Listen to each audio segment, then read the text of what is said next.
Eh wesh les guys! Et on est parti pour la petite présentation de la Duculiste de The Sentry.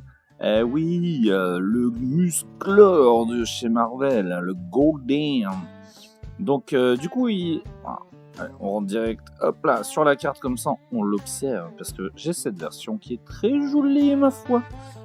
Du coup, c'est une petite liste que je vous présente puisque ça a été demandé plusieurs fois, régulièrement. À chaque fois que je vous montre un petit peu mes avancées sur le deck, comme quoi je m'amuse avec, machin, je les construis, il y a eu des demandes. Et du coup, voilà, je vous le présente. Donc, Sentry, qu'est-ce qu'il fait lui? C'est une 5-5 pour 4, 3 incolore, 1 blanc, donc mono blanc comme commandant. C'est un humain et héros. Il a vol vigilance. Très important la vigilance et indestructible, et quand il rentre sur le champ de bataille, tu donnes à un adversaire un token, enfin tu crées chez un adversaire un token qui s'appelle The Void. C'est un token légendaire, 5-5 black et horreur, enfin noir et horreur vilain, et il a le vol indestructible et il doit attaquer à chaque combat si possible. Donc j'ai vu quelques fois des petites questions, bon j'ai répondu directement à cette personne-là, mais au cas où, on ne peut pas donner plusieurs fois The Void chez les adversaires, puisqu'il est légendaire, enfin au même adversaire bien évidemment. Vous allez voir que le but du deck, c'est d'en donner un à chaque adversaire et qui se fout sur la gueule, grâce à nous, bien évidemment. Donc voilà, on est parti. Donc pareil, j'ai réparti en catégories comme d'habitude, et là on est parti pour la catégorie Blinku, Bilibiliku. Donc il n'y en a pas énormément, parce que vous allez voir qu'en fait au bout d'un moment, t'as donné un The Void chez tout le monde, Sentry il ne sert plus trop à être blinké, du coup il faut pas non plus avoir trop de blink dans le deck, puisqu'à un moment le blink va être des cartes mortes en fait. Et du coup le but c'est de donner un The Void le plus rapidement possible à tout le monde. Donc du coup, Daydream, ça sert à ça, et vous allez voir, la prochaine carte c'est Ephemerate, ça fait la même chose. Enfin, c'est utile pareil. C'est un rituel, mais par contre, imagine ta Sentry qui arrive, t'as donné un The Void. Pour un blanc, donc le tour d'après, tu donnes un deuxième The Void, donc à un autre adversaire, et tu le flashback directement, parce que le flashback plus le coût de la carte, ça coûte 4. Et vu que tu as joué Sentry, c'est que tu as minimum 4 mana à dispo. Donc en gros, ça te fait blinker une carte et elle revient avec un marqueur +1/+1. Donc sur une carte, en gros, tu arrives à donner 3 fois un The Void. Ephemerate, c'est pour la même raison, ça exile pour 1 et ça rebond. Donc ça se relance gratuitement à ton prochain entretien. Charming Prince, il est là parce qu'il fait blinker, mais il a d'autres capacités qui permettent également de faire autre chose de ta vie si tu n'as plus besoin de faire blinker. Eri Interlude, pareil, ça fait blinker, mais ça exile n'importe quel nombre de créatures que tu contrôles, du coup ça te permet de sauvegarder ton board, etc. Donc c'est très utile également. Eldrazi Displacer, c'est une 3-3 pour 3, il a la carence, mais ça on s'en fout un petit peu, et pour 3 dont un incolore obligatoirement, t'exiles n'importe quelle créature, ça peut être chez les adversaires, et ça m'a déjà sauvé le cul plus d'une fois, et tu le blink en gros, mais par contre attention, elle revient de tape. Donc ça peut te permettre d'enlever les bloqueurs ou d'enlever les grosses menaces. Moi je l'ai déjà utilisé régulièrement pour faire blinker, parce que je le joue depuis très longtemps, c'est une de mes cartes préférées, Eldrazi Displacer. Le gros inconvénient c'est que tu dois avoir l'incolore, mais c'est génial comme carte. Et en gros, j'ai déjà été sauvé plusieurs fois parce que tu avais un gros ton en face qui avait des 40 000 en token, en marqueur, pardon. Bon, j'abuse, 40 000, mais beaucoup de marqueurs. Tu le blink, il revient plus aucun marqueur, en plus il arrive engagé, et tu repasses derrière mon pote à la compote. Téléportation en cercle parce que tu peux blinker également des artefacts, c'est cool. Conjureur Closet parce que c'est un bon blink, ok ça coûte 5, mais après ça blink à tous les tours, et en plus j'ai cette version qui est très jolie, donc je voulais la jouer. On rentre dans la catégorie gestion et contrôle, Sword to Plusher, donc t'exiles une créature, son contrôleur gagne des points de vie. Donc là c'est l'inverse du dernier deck que j'ai présenté, là on s'en fout de donner des points de vie, par contre on n'a pas trop envie de faire ramper parce que on va garnir les mains des adversaires régulièrement et on n'a pas envie qu'ils puissent jouer 40 sorts non plus par tour.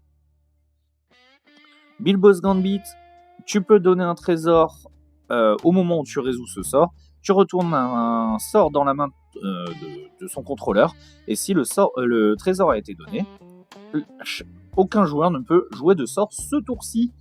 Le gift, Donc le trésor que tu donnes, tu peux ne pas le donner, enfin tu peux le donner à un autre adversaire que celui qui joue le sort. Et hey, astuce. Darksteel Mutation, ça gère très bien les commandants et l'indestructible.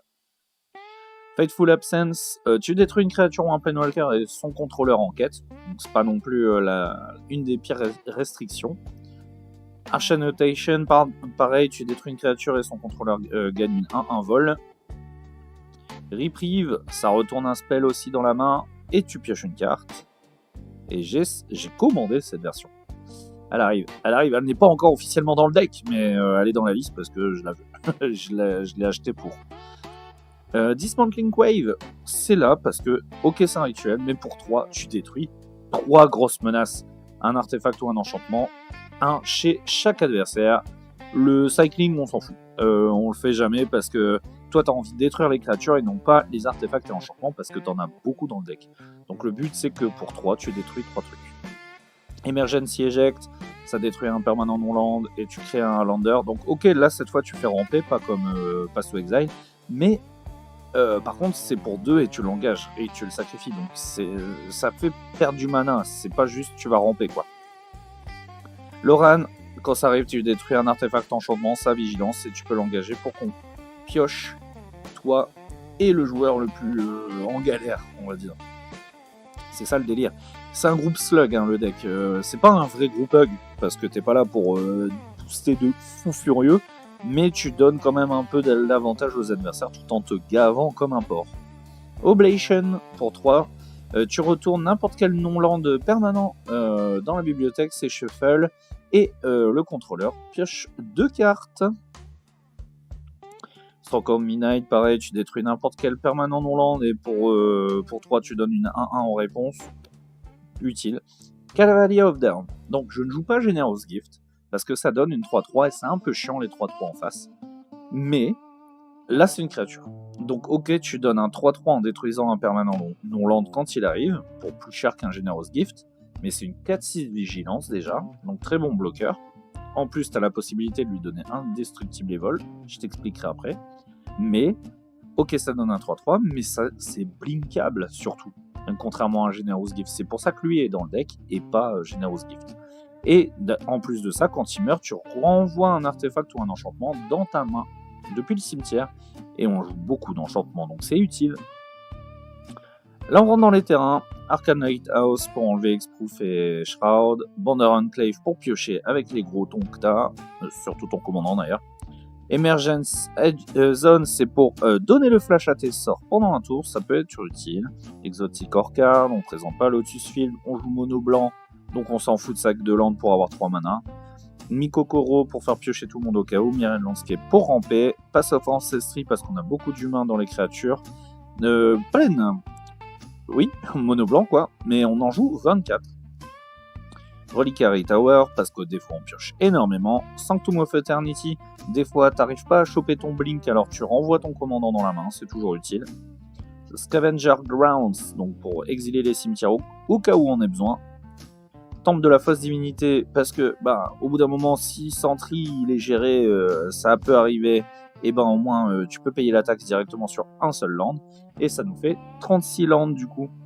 Là on rentre dans la gamme pioche. Piocher le BD.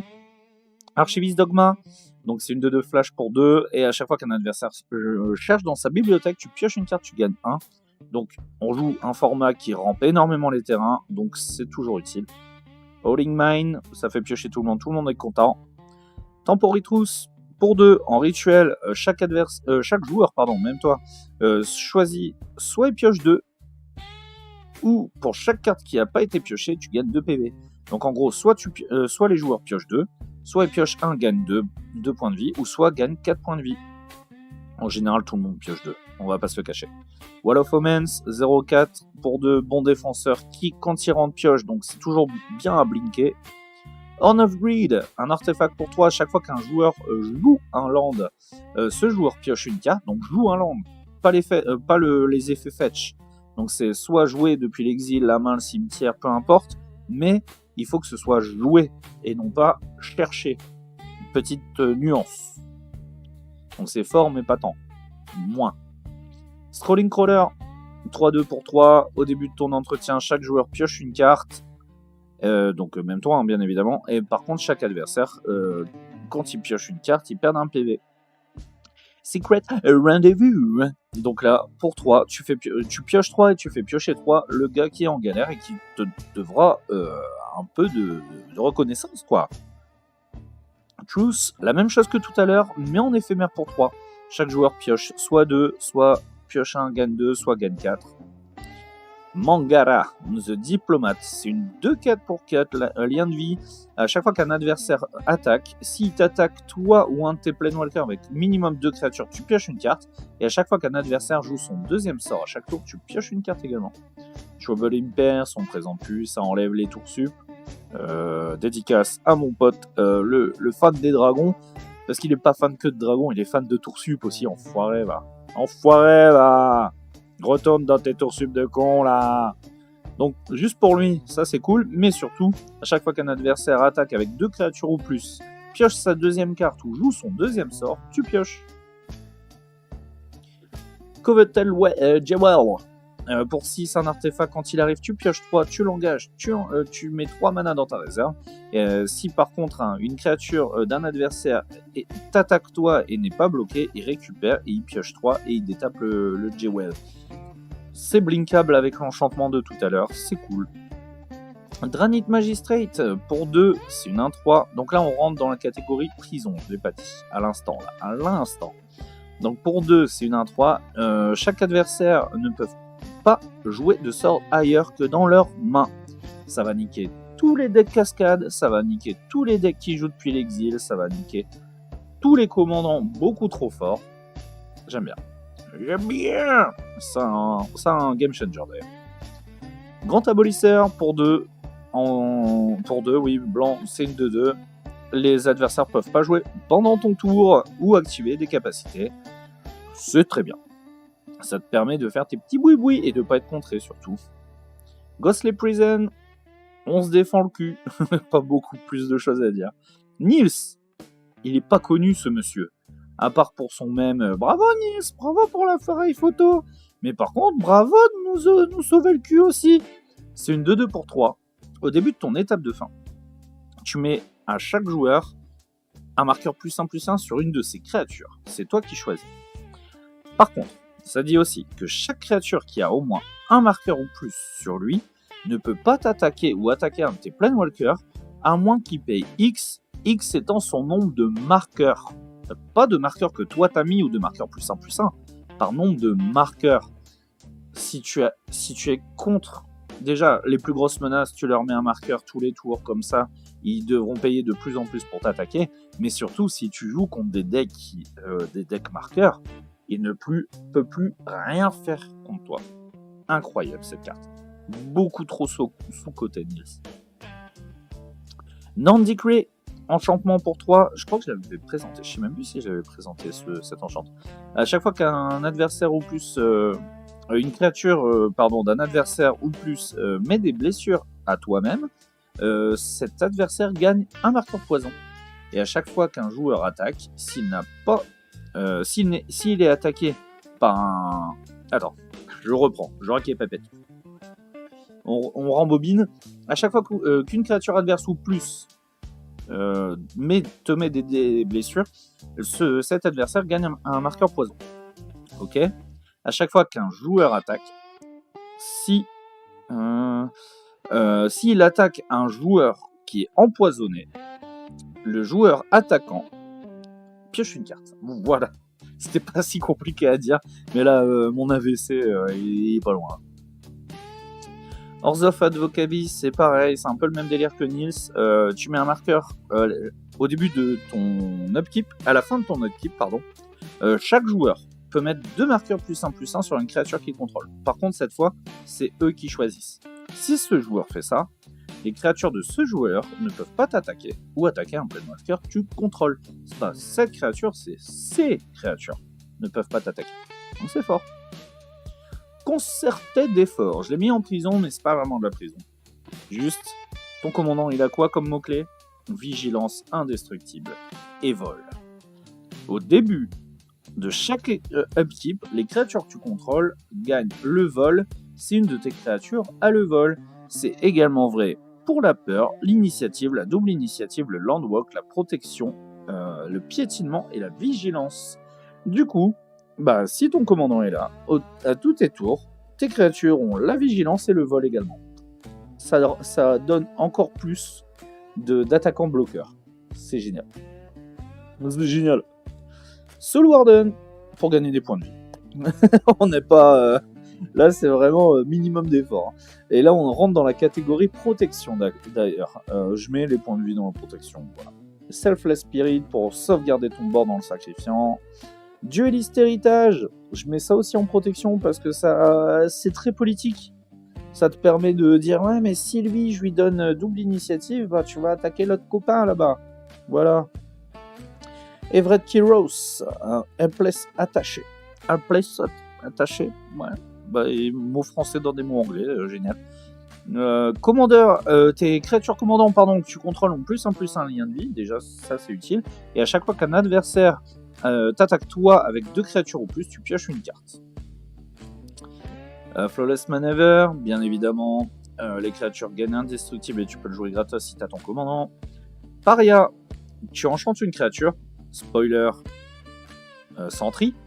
Et tous les dommages qui doivent être mis sur toi sont mis sur la créature enchantée. C'est pratique quand tu as une créature indestructible. Sun Titan, pour renvoyer les petits trucs depuis ton cimetière. Et si tu as bien regardé, on a énormément d'enchantements et de petites créatures qui coûtent 3 ou moins. Sol Ring, bien évidemment, on rentre dans la catégorie rampe. Arcane Signet, pareil, classico-classique. Gleaming Splendor, une nouvelle nouveauté. Pour 2, enchantement, il vaut son prix, non je pense pas, et j'espère qu'il va baisser. À mon avis, son prix c'est plus une quinzaine de balles. Là pour l'instant il est coté à 30. À chaque fois qu'un adversaire pioche sa 2e carte à chaque tour, tu crées un trésor. Et pour 3, 2 joueurs piochent une carte. Voilà. Tataru.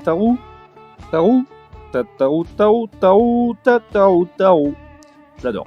Quand elle rentre, toi et un adversaire vous piochez une carte. Enfin, tu pioches une carte et un adversaire peut piocher une carte techniquement. Et à chaque fois qu'un adversaire pioche une carte, si c'est pas son tour, tu crées un trésor. Voilà, et tu peux le faire qu'une fois par tour. Claim Jumper, très bon rampeur que j'ai présenté sur l'Insta. Donc 3-3 vigilance, quand il rentre, tu vas chercher, si un adversaire a plus de land que toi, tu vas chercher une plaine, pas forcément de base, mais là on n'a que des plaines de base, tu le mets sur le champ de bataille, et si un autre adversaire, ou même le même, a toujours plus de terrain que toi après ça, tu recommences et tu refais la même chose. Oui, on est toujours dans rampe, pardon. Monologue Tax, à chaque fois qu'un adversaire casse son second spell, tu crées un trésor. J'adore cette version. Smothering Teeth, est-ce qu'on doit vraiment le présenter? Non, c'est pas cette version que j'ai, je vous rassure, mais je la trouve très jolie ça. Solemn Simulacrum, de la rampe, toujours de la rampe, et en plus ça fait piocher au cas où ça dead. Hero of Light, donc en gros c'est Adeline, ce qui nous permet de rentrer dans la catégorie token. C'est pas une grosse catégorie. Donc c'est une étoile 4 vigilance, elle a la force égale à ton nombre de créatures que tu contrôles, et à chaque fois que tu attaques, ce que tu vas faire à tous les tours avec Sentry, pour chaque adversaire, tu crées une main qui arrive et qui attaque. Voilà. Emery Angel, c'est une 3-3 vol, à chaque fois qu'un land rentre sous ton contrôle, tu crées un 1-1 vol, c'est très utile en défense. Elle se pète, soit ça vrasse, soit ça crée des tokens, parfait. Et là, on rentre, normalement, si j'ai bien compté, dans la dernière catégorie. Et c'est la meilleure du deck. Les Vrass. Destruction de masse. Ton commandant, il est indestructible. Les tokens que tu donnes sont indestructibles. On vrasse tout le temps. Tout le temps. Comme ça, il n'y a que ma créature et vos tokens que je vous ai donnés qui survivent et qui se tabassent. Battle of Bewater, tu détruis toutes les grosses créatures et tu crées un food pour chaque créature que tu contrôles. Dale Judgment, pour 4, tu détruis toutes les créatures. C'est une Wrath of God, sauf qu'il n'y a pas le délire de régénération. Shatter the Sky, pareil, tu détruis toutes les créatures, mais par contre, chaque joueur qui a une créature de force 4 ou plus pioche une carte avant. Wrath of God, on en parlait. Don't Move, pas très connu, mais très très bonne carte. Tu détruis toutes les créatures engagées et jusqu'à ton prochain tour, à chaque fois qu'une créature devient engagée, tu la détruis. Doomskar, c'est pas sacrifié, c'est détruit. Du coup, les tokens restent. Très important. Doomskar, pareil, c'est une Wrath of God pour toi. Si. Oula, et il dit, j'ai pas mangé pourtant. C'est une Wrath of God pour 5 ou pour 3 si tu le prédis. Avenge, ça coûte 6, mais ça coûte 2 de moins si un joueur t'attaque. Oui, t'as attaqué, je relisais au cas où. Si un joueur t'a attaqué au tour d'avant. Et tu détruis toutes les créatures et tu gagnes un point de vie pour chaque créature détruite de cette façon. Vanquish Horde, pour moi la meilleure Wrath du pack. Elle coûte 2. C'est... Je pense que je vais même la présenter parce que j'ai pas l'impression qu'elle soit tant connue que ça en fait, Vanquish Horde. Donc ça coûte 8 de base, mais en vrai ça coûte 1 de moins pour chaque créature sur le champ de bataille. Donc c'est comme Blasphemous Act mais en blanc, pour 2 blancs au lieu d'un rouge, mais voilà. Et tu détruis toutes les créatures. Et voilà. Vous avez aimé? Vous avez apprécié de partager cette petite déculiste de The Sentry? On va montrer peut-être un petit peu le token The Void. This is the Void. C'est ma blague préférée quand je le joue au Sentry. On va pas se le... Oula! Est-ce que je sais même pas si ça filme encore? Ouais, voilà, ça le filme. Et voilà, il ressemble à ça. Le petit The Void, bah, il est mignon. Le petit The Void, hein? Non, il est dégueulasse. On dirait un truc un peu à la Lovecraft. Je sais pas si c'est canon friendly. Je connais un peu l'histoire de Sentry. D'ailleurs, Sentry, en gros, c'est le Superman de Marvel. Sauf que il a une part cachée un peu démoniaque en lui. Et la nuit, quand il s'endort, en fait, il y a The Void qui prend sa place. Et The Void, son délire à lui, c'est de détruire tout ce que Sentry a construit de bien pendant la journée. C'est à peu près ça. Voilà. Donc du coup, on regarde, c'est une 5-5 légendaire, vol indestructible, et il attaque à chaque combat si possible. Donc voilà, le principe de ce deck, c'est ça, c'est rigolo, on est marrant. Et c'est pas un deck qui coûte très cher, pourtant vous avez vu des cartes qui coûtent cher. Hein. Smothering Teeth, tout ça, Trouble in Pairs, etc. C'est des cartes qui coûtent très cher. Mais on s'en sort avec 328 €. Donc, si vous avez des alternatives aux cartes Game Changer qui coûtent cher et aux cartes qui coûtent très cher, eh bien c'est un deck, je pense que vous pouvez vous en sortir pour 150 balles, vraiment maximum quoi. Et c'est un deck, il va pas faire des top 8, on se le cache pas, mais c'est un deck très très très fun à jouer.